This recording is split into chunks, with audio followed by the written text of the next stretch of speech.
Worst of the week?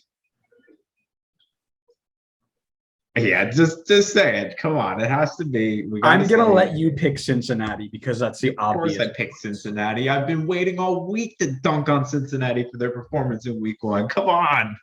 I will let you go last so we can end on a Cincinnati rant. All right, that's fair. I'm stuck between Colorado and Vancouver. That for like the second worst team of the week.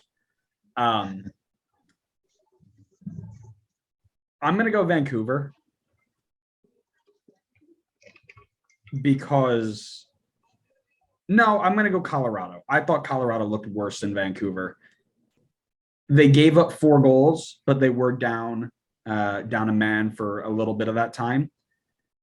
Colorado were level, and I have notes on this somewhere. Actually, it might have been tweets, but Colorado played a 5-2-3 or a 5-4-1, and every time they got their wingbacks high, the center of the field was just empty. Nobody was checking into space to switch the ball. The shape looked like garbage. And it almost looked like nobody really wanted to play. The only time they got to switch the field was Mark Anthony Kaye, or actually it was Lawless Abubakar who did it mostly, would dribble into that empty space and switch the field on their own. No midfielder did any work to switch the ball. I mean, you can probably count the number of touches. You know what? I probably can count the number of touches on a Colorado player. And goodness me, it would probably be super low, but it looked uninspired. That is the way I'm going to put it. It looked like they didn't want to be there, and it showed. Right, the score line showed. So if I had to pick, yeah, here we go. Let me sort these touches here.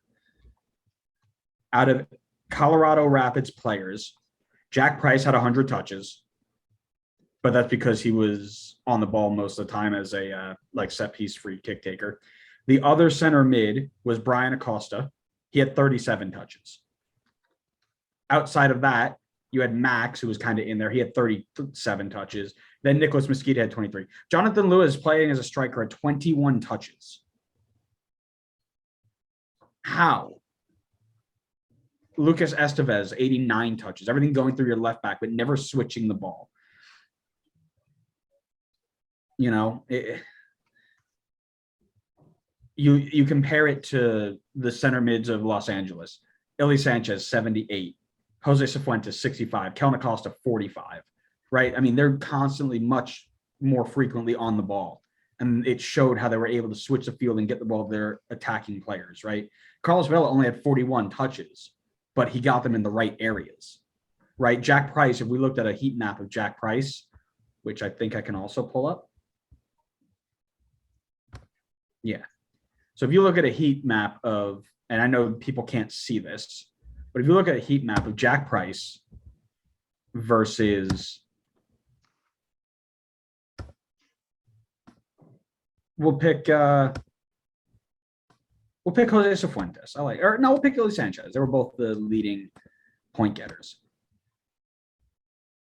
Jack Price is picking the ball up more frequently in his own half,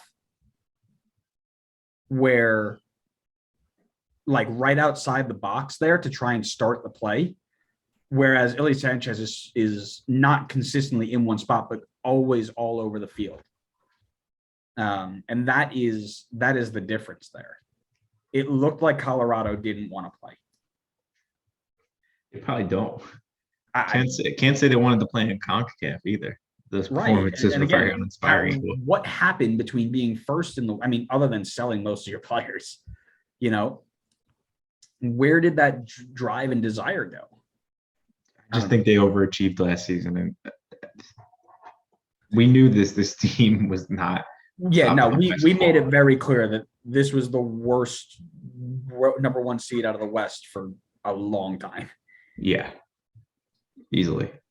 All right, go on your Cincinnati rant. All right.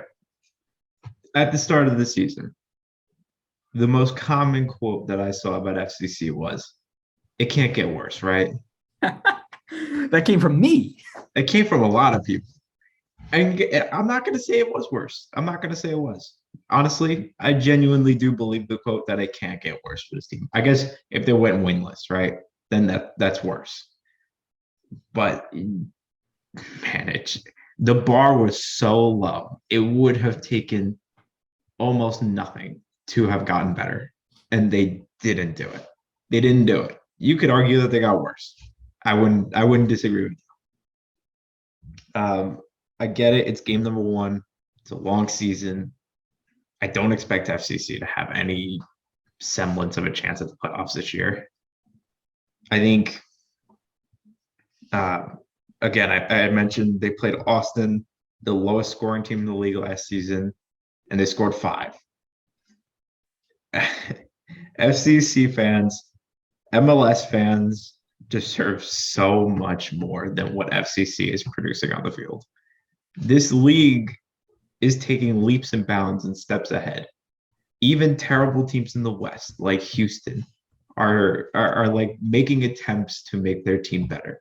And I looked at this offseason for FCC, and I confidently told myself this team did not get better. They didn't. They stayed the same. We looked at their signings; they were not good. They were not taking strides to improve this team, while the quality in the league has consistently grown and grown quickly. Every other team is leaps and bounds better in terms of quality over FCC. I still expect FCC to get their obligatory 4 wins every season. Every time they go play Columbus, somehow they magically pull out a win. Columbus needs to sort that out because if you do that this season, you're done for. The laughing stock of the league. I have a note here. I think it's a little harsh. It's only week 1, but I'll go with the hot take here. This could honestly be FCC's worst season yet. Wow. I just feel like it could be, and that's saying something, seeing as how they have multiple seasons where they only won 4 games. That is This team is not good. they're not. I think they got worse in the offseason. They brought a player out of retirement. They brought in a goalkeeper who hasn't started a game in years. They brought back multiple guys who were on their teams in the past that were not even remotely successful. They brought back like a nearly 40-year-old midfielder. Like they brought in John Nelson, who barely played at all last season. Who else did they bring in? They brought in Dominic Badji, which he was strong last year, but he's not a game changer for this team. And I don't remember who else they brought in, but that's just not good enough. This team needed way more help than that. All right. Are you done? Rant is done. Rant is done.